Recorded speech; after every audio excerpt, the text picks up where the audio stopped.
నమస్తే, మీ రామిరెడ్డి తిరుపతి రెడ్డి. తెలంగాణ లోపల బీజేపీ, కాంగ్రెస్ ఈ రెండు జాతీయ పార్టీలు కూడా ప్రజాస్వామ్యాన్ని కూని చేస్తూ అపహాస్యం చేస్తున్నటువంటి వింతలు, విడ్డూరాలు గత 2.5 సంవత్సరాల నుంచి మనం చూస్తున్నాం. ఎప్పుడైతే రేవంత్ రెడ్డి గారు ఎప్పుడైతే ఈ యొక్క బీజేపీ బ్యాక్ ఎండ్ లో బీజేపీ తెలుగుదేశం అండతో గద్దెనెక్కిండో, కాంగ్రెస్ ప్రభుత్వం ముఖ్యమంత్రిగా ఉన్నాడో ఉంటూ ఈయన కాంగ్రెస్ పార్టీ ముఖ్యమంత్రి బిహేవ్ చేయట్లేడు, ఎన్డీఏలో ఒక భాగస్వామిగానే బిహేవ్ చేస్తున్నాడు. మనం పలు బహిరంగ సభల్లో బహిరంగంగా ఆయన నరేంద్ర మోడీ గారిని పొగడము, అదేవిధంగా చంద్రబాబు నాయుడు గారిని తన గురువు అని కీర్తించడము, అదేవిధంగా తెలంగాణ లోపల టీడీపీ పార్టీ బతికి బట్టగట్టాలి అని ఈయన సభల లోపల తెలుగుదేశం జెండాలు రెపరెపలాడడం ఇవన్నీ చూస్తున్నాం. అంటే ఇవన్నీ కుమ్ముక్కు రాజకీయం జరుగుతుంది. పేరుకే కాంగ్రెస్ పార్టీ ముఖ్యమంత్రి రేవంత్ రెడ్డి గారు, కానీ మొత్తం ఎన్డీఏ భాగస్వాముల కంటే ఇంకెక్కువగా నరేంద్ర మోడీ గారికి, చంద్రబాబు నాయుడు గారికి వీర విధేయుడిగా బిహేవ్ చేస్తున్నాడు. అయినా కూడా కాంగ్రెస్ అధిష్టానం, ఢిల్లీలో ఉన్న కాంగ్రెస్ అధిష్టానం ఏమాత్రం చర్యలు తీసుకోలేదు. ఏమి అసలు ఈయనకు వార్నింగ్ ఇచ్చిన సందర్భం కూడా గడపలేదు. ఎందుకంటే వాళ్ళకి కావాల్సింది నెల నెల ఖర్చులకు పైసలు కావాలి. తెలంగాణ నుంచి పైసలు పోతాయి, కర్ణాటక నుంచి పైసలు పోతాయి. వాళ్ళకి అనవసరం. పార్టీ మొత్తం సిద్ధాంతాలకు వ్యతిరేకంగా బిహేవ్ చేసినా, పార్టీని పుట్టి ముంచుతున్నా కూడా, పార్టీ కనుమరుగే పరిస్థితి తీసుకొస్తున్నా కూడా కాంగ్రెస్ పార్టీ అధినాయకత్వానికి, ముఖ్యంగా రాహుల్ గాంధీకి అతను ఒక పెద్ద ముద్దబప్పు, అతను ఒక అమాయక చక్రవర్తి. అతని వల్లనే అంతంత బలం ఉన్నటువంటి బీజేపీ పార్టీ దేశవ్యాప్తంగా కూడా ఇలా చాలా బలపడతా ఉన్నట్టుగా కనపడతా ఉంది. ఎందుకంటే అపోజిషన్ అంటే ఇప్పుడు మనకు ఇప్పటికిప్పుడు మనం క్వశ్చన్ చేసుకుంటే నరేంద్ర మోడీ గారికి ఆల్టర్నేటివ్ గా ప్రధానమంత్రి ఎవరు ఇతర పార్టీల నుంచి అంటే చెప్పలేని పరిస్థితి. అంటే కాంగ్రెస్ పార్టీ నుంచి రాహుల్ గాంధీ అని కూడా చెప్పలేని పరిస్థితి. ఎందుకంటే అతని పర్ఫార్మెన్స్ చాలా వీక్ గా ఉంది. సాక్షాత్తు తన పార్టీ ముఖ్యమంత్రి రేవంత్ రెడ్డి గారు నరేంద్ర మోడీ గారితో కరచాలం చేస్తూ, నరేంద్ర మోడీతో అత్యంత సన్నిహితంగా ఉంటూ, నరేంద్ర మోడీ గారిని ప్రేజ్ చేస్తూ, చంద్రబాబు నాయుడు గారి పార్టీ అయినట్టు టీడీపీ పార్టీ జెండాలు రెపరెపలాడుతుంటే ముఖ్యమంత్రి సభ లోపల చర్య తీసుకునే దద్దమ్మ రాహుల్ గాంధీ ఉన్నప్పుడు కాంగ్రెస్ పార్టీ పరిస్థితి ఎట్లుంటది? ప్రతి రాష్ట్రం లోపల కొంచెం బలీయమైనటువంటి శక్తులుగా ఉన్నటువంటి ప్రాంతీయ పార్టీలను బొందబెట్టడంలో బీజేపీకి అండదండగా కాంగ్రెస్ పార్టీ నిలిచింది. చూసారా, ఢిల్లీలో ఆమ్ ఆద్మీ పార్టీ ఓడిపోవడానికి ప్రత్యక్ష పరోక్ష కారణం కాంగ్రెస్ పార్టీనే. కాంగ్రెస్ పార్టీ బలం లేనప్పుడు ఏం చేయాలి? ఆమ్ ఆద్మీ పార్టీకి ఊతం ఇవ్వాలి. ఊతం ఇవ్వడం వల్ల ఏమైతుంది? బీజేపీ పార్టీ ఎదుర్కోవచ్చు. కానీ అక్కడ అదే పరిస్థితి. బెంగాల్లో ఏం చేశారు? వీళ్ళకి అసలు ఆడ బలమే లేదు. ఎప్పుడు కూడా 2 to 5% ఓట్ బ్యాంకే. ఆడ పోయి ఏం చేశారు? మమతా బెనర్జీకి తోడుగా ఉంటే అయిపోతుంది కదా, సపోర్టివ్ గా ఉంటే ఆమె గెలిచేది కదా. అక్కడ బీజేపీ పార్టీకి పరోక్ష సహకారం ఏంటంటే వీళ్ళ అభ్యర్థులన్నీ అన్ని కాన్స్టిట్యూన్సీలు పెట్టేసి ఓటు బ్యాంకు చీల్చడం ద్వారా ఆడ బీజేపీకి లబ్ధి చేకూర్చారు. ఇక్కడ ఏం చేశారు? ఒరిస్సాలో ఏం చేశారు? అదే పరిస్థితి తీసుకొచ్చారు. ఆడ నవీన్ ఉండే కదా, అక్కడ చీఫ్ మినిస్టర్ బిజు జనతాదళ్, ఆయనను బొందబెట్టే కార్యక్రమం చేశారు, ఆయనను పుట్టిముంచారు. ఇక్కడ ఏం చేశారు? మన తమిళనాడు లోపల దశాబ్దాల కాలం నుంచి వీళ్ళతో వెన్నంటి నడుస్తున్నాడు నమ్మకమైనటువంటి మిత్రుడు ఎవరు? స్టాలిన్. ఓటమి చెందిన మరుక్షణమే అతనికి త్రిలోదకాలు ఇచ్చేసి ఆ పొత్తు బంధాన్ని మొత్తం విస్మరించి డైరెక్ట్ పోయి ఒక గాలిబుడిగా లాంటి విజయ్ పార్టీకి ఇచ్చారు. అది ఉంటుందో ఎప్పుడు ఊడుతుందో తెలియదు. ఆ పార్టీ ఇవాళ వస్తుంది, రేపు పోయే పార్టీ. కానీ ఎప్పటి నుంచో చరిత్రలో ఉన్నటువంటి డిఎంకే, ఏడీఎంకే ఉన్నాయి. అక్కడ ఏడీఎంకేని పుట్టి ముంచింది బీజేపీ పార్టీ, అయితే డిఎంకేని మొత్తం నిండా ముంచింది కాంగ్రెస్ పార్టీ. ఇక చిరకాల మిత్రులు వామపక్షాలు, వాళ్ళకున్నది ఏకైక రాష్ట్రం కేరళ. అక్కడ విజయ్ని ఆ ముఖ్యమంత్రిని సిపిఎం పార్టీని గద్దెదించడంలో క్రియాశీలక పాత్ర పోసి లోపాయకార బీజేపీను కాంగ్రెస్ పార్టీ రెండు కూడా ఒప్పందం చేసుకుని కమ్యూనిస్ట్ పార్టీని పుట్టిముంచారు.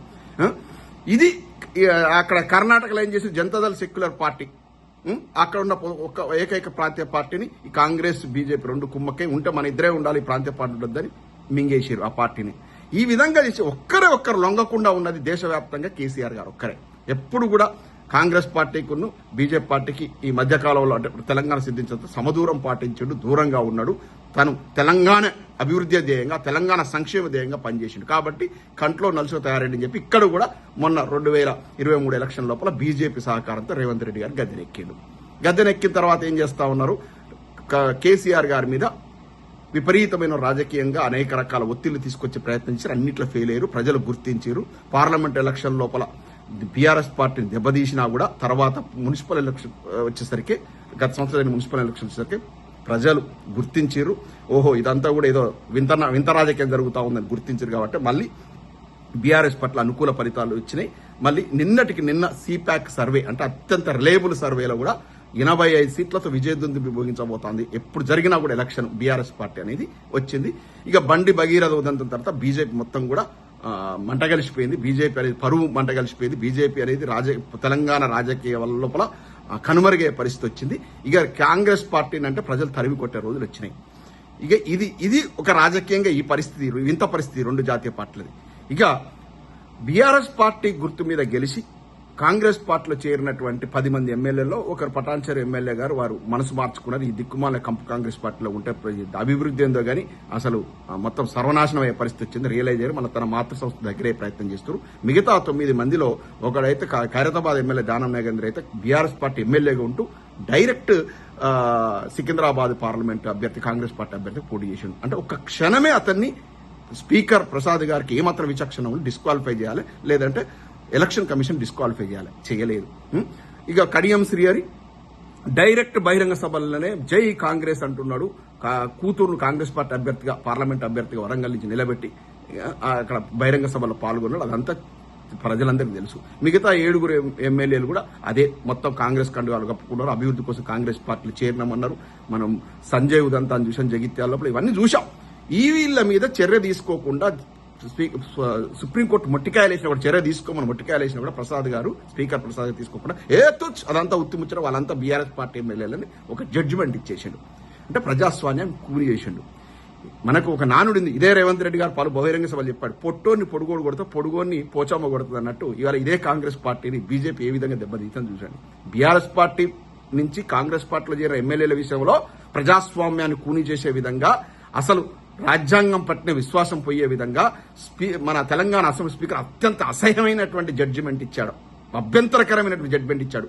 వాళ్ళు అందరికీ తెలుసు, జగమెరిగిన సత్యం. వాళ్ళు పార్టీ మారినని వాళ్ళే చెప్పుకుంటున్నారు, మేము అభివృద్ధి కోసం కాంగ్రెస్ పార్టీతో కలిసి పనిచేస్తున్నారు. ఆయన కూడా వాళ్ళని చర్య తీసుకోకుండా వాళ్ళు బీఆర్ఎస్ పార్టీ ఎమ్మెల్యేలను జడ్జిమెంట్ ఇచ్చేసి వాళ్ళని ప్రొటెక్ట్ చేసిన ఆయన చూసాం.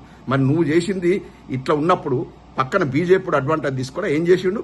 ఆ పాపం ఒక గాంధేయవాది, అత్యంత సింపుల్ మనిషి మీనాక్షి నటరాజన్, ఏఐసిసి పరిశీలకురాలు, ఆమె రాజ్యసభ అభ్యర్థిగా నామినేషన్ వేసింది మధ్యప్రదేశ్లో. ఆమె మీద కేసు ఉన్నట్టు ఆమెకే తెలియదు. ఈ కాంగ్రెస్ లో ఉన్నటువంటి ఆమెకు వ్యతిరేకంగా చేసేటువంటి కొన్ని శక్తులు ఏం చేసినాయంటే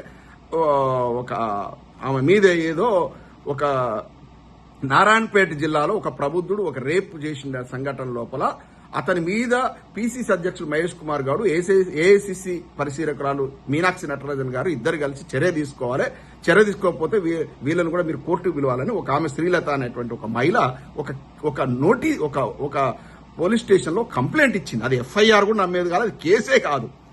ఆ కంప్లైంట్ పేపర్ ను కాంగ్రెస్ లో ఉన్నటువంటి కుట్రదారులు, వెండుపోటుదారులు మీనాక్షి నటరాజన్ తోని అత్యంత కష్టపడుతున్నటువంటి అధికారంలో ఉన్నటువంటి కాంగ్రెస్ పార్టీ పెద్దలు ఏం చేశారంటే ఆ ఒక్క చిట్టీని అక్కడికి బీజేపీ వాళ్ళకి అందించారు. బీజేపీ వాళ్ళు ఏం చేశారు, ఎలక్షన్ కమిషన్ కి ఇస్తే ఆయన చేసి దీన్ని బేస్ చేసుకుని ఏమైనా కేసు ఉంది, ఈ కేసును డిస్క్లోజ్ చేయలేదు కాబట్టి ఈమెను డిస్క్వాలిఫై చేస్తున్నా అని చెప్పి రాజ్యసభ నామినేషన్ తిరస్కరించారు. ఎంత అన్యాయం! ఇంకా ఎలక్షన్ కమిషన్ అనేది ఇంత ప్రత్యక్షంగానే బీజేపీ పార్టీకి సపోర్ట్ చేస్తా ఉంటే ఎంత అన్యాయం అంటే ఇక్కడ మనం ఈ ప్రజాస్వామ్యవాదులంతా దీన్ని ఖండించాలి. ఆమె కాంగ్రెస్ పార్టీ రాజ్యసభ అభ్యర్థి అయినా కూడా తప్పు. ఎందుకంటే ఆమె మీద ఎలాంటి కేసు లేదు. ఎవడో చేసిన తప్పుకు ఈమె చర్య తీసుకోలేదని ఒక చిన్న నోటీసు, దాన్ని కేసుగా పరిగణించి ఎలక్షన్ కమిషన్ నిర్ణయం తీసుకోవడం ఏంటంటే భారతదేశంలో అసలు ప్రజాస్వామ్యం ఉందా? ఎలక్షనీరింగ్ సరిగ్గా జరుగుతుందా? ఎప్పుడైతే ఎలక్షన్ ప్రాసెస్ మీద నమ్మకం పోతుందో ప్రజాస్వామ్యానికి విఘాతం కలిగి మళ్ళీ తీవ్రవాదం ప్రచురిల్లుతుంది, ప్రభుత్వాల మీద నమ్మకం పోతుంది, జ్యుడిషియల్ సిస్టమ్ మీద నమ్మకం పోతుంది. ఇది ఇంత తీవ్రమైన ఆ ఒక్క రాజ్యసభ సీటు కక్కుర్తి పడకపోతే బీజేపీ పార్టీకి వచ్చే నష్టం ఏంటి? ఇలాంటి చర్యలకు, అనైతిక చర్యలకు బీజేపీ పార్టీ పాల్పడతా ఉంది. అంటే అన్ని రాష్ట్రాల లోపల ప్రధానంగా అత్యంత క్రియాశీలకంగా ఉన్న రాజకీయ పార్టీలను మొదలుపెట్టడం, కాంగ్రెస్ ఇందుకు పరోక్షంగా సహకరించడం, దానివల్ల ఇవాళ కాంగ్రెస్ పార్టీకే ఇలా గడ్డు పరిస్థితి తీసుకొచ్చినటువంటి పరిస్థితి చూస్తున్నాం. ఇలా మీనాక్షి నటరాజన్ యొక్క రాజ్యసభ నామినేషన్ తిరస్కరించడం ఏందో ఇది ఖచ్చితంగా కూడా ఖండించదగ్గదే. కావని ఇక్కడ కాంగ్రెస్ చేస్తున్నది ఏంది? మరి తెలంగాణ లోపల పార్టీ మారిన బీఆర్ఎస్ ఎమ్మెల్యేలను పార్టీ మారలేదని జడ్జిమెంట్లు ఇచ్చినప్పుడు ప్రజాస్వామ్యం గుర్తు రాలేదా కాంగ్రెస్ వాళ్ళకు? అందుకే చెప్పేది, పొట్టోని పొడుగోడు కొడితే పొడుగోని పోచమ్మ కొడుతుంది. బీఆర్ఎస్ పార్టీని దెబ్బతీయాలని కాంగ్రెస్ చూస్తే కాంగ్రెస్ ఇలా బీజేపీ దెబ్బతీసింది. కాబట్టి ఏదైతేనేమి కాంగ్రెస్, బీజేపీ రెండు జాతీయ పార్టీలు ప్రజాస్వామ్యాన్ని తూట్లు పొడుస్తున్నాయి, కూని చేస్తున్నాయి, అపహాస్యం చేస్తున్నాయి. ఈ రెండు జాతీయ పార్టీలకు ఆల్టర్నేటివ్ గా ఇంతకుముందు గతంలో వచ్చినటువంటి యునైటెడ్ ఫ్రంట్, నేషనల్ ఫ్రంట్ లాంటి ప్రతిపక్ష ఈ యొక్క ప్రాంతీయ పార్టీల సమూహం వస్తే తప్ప ప్రజాస్వామ్యానికి మళ్ళీ ఒక నిర్వచనం అనేది మనం నిర్వచించుకునే పరిస్థితి ఉంటుంది. ప్రజాస్వామ్యం పోయింది. ఇలా ఎలక్షన్ ప్రాసెస్ మీద నమ్మకం పోతా ఉంది ఈ సంఘటన చూసిన తర్వాత. కాబట్టి ప్రజలందరూ కూడా ఇది గమనించండి. ఏం జరుగుతుందో గమనించాలి. మనము గమనించకపోతే ఇట్లాంటి ఇంకా జరుగుతూనే ఉంటాయి.